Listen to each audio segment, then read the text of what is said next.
Now the third polarization is called orientational polarization. तो oriental polarization किस में होता है? तो this type of polarization is generally found only in those substance that have a permanent dipole moment, जिसका permanent dipole moment होता है, यानी कि पोलर डाइलेक्ट्रिक्स। पोलर डाइलेक्ट्रिक का ही परमानेंट डायपोल होता है। In the absence of electric field में क्या होगा? यदि हम उनको इलेक्ट्रिक फील्ड में नहीं रखते हैं पोलर डाइलेक्ट्रिक को, तो क्या होगा? The permanent molecular dipole are distributed randomly in all direction. जैसे कि डायग्राम में इसमें दिखाई दे रहा है कि सभी अलग अलग डायरेक्शन में डिस्ट्रीब्यूटेड हैं, तो जिसके कारण से क्या होगा? उसका नेट डायपोल मोमेंट क्या होगा? जीरो होगा, एक दूसरे को कैंसिल कर देंगे।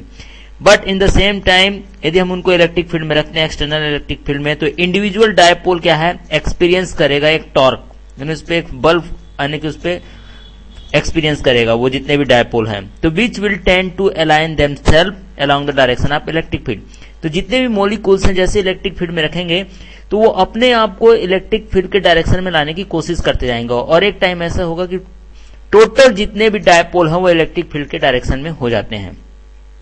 तो according to the strength of field the number of dipole oriented along the direction of field will vary. जैसे कम होगा इलेक्ट्रिक फील्ड तो कम डायपोल इलेक्ट्रिक फील्ड के यानी कि इलेक्ट्रिक फील्ड के डायरेक्शन में होगा।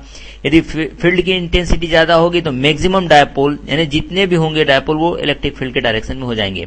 यानी कि for every strong electric field all the molecular dipole में completely align along the direction of the field. Suppose if number n is the number of molecule per cubic metre, then the orientational dipole P naught कितना हो जाएगा? P naught हम निकालेंगे, P naught is equal to n alpha naught E.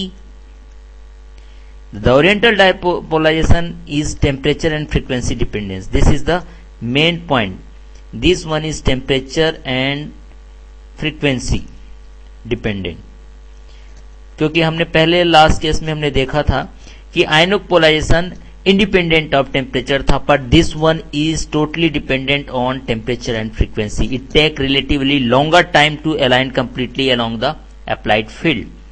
तो हम इसको यदि लेंजविन theory के द्वारा भी देखें, लेंजविन के द्वारा, तो लेंजविन के द्वारा हम लेंजविन डिवाई इक्वेशन में ये कहा है कि ओरिएंटेशनल पोलराइजेशन है एट टेम्परेचर टी पे, उसकी वैल्यू होती है alpha naught is equal to P naught square is equal to 3 K B T. K is the Boltzmann constant, T is the absolute temperature, P naught is the induced dipole moment due to the oriental polarization and K B is the Boltzmann constant. Thus the oriental polarization P O, P O कितना हो जाएगा? P O is equal to N alpha naught E, so N P naught square E upon कितना हो जाएगा?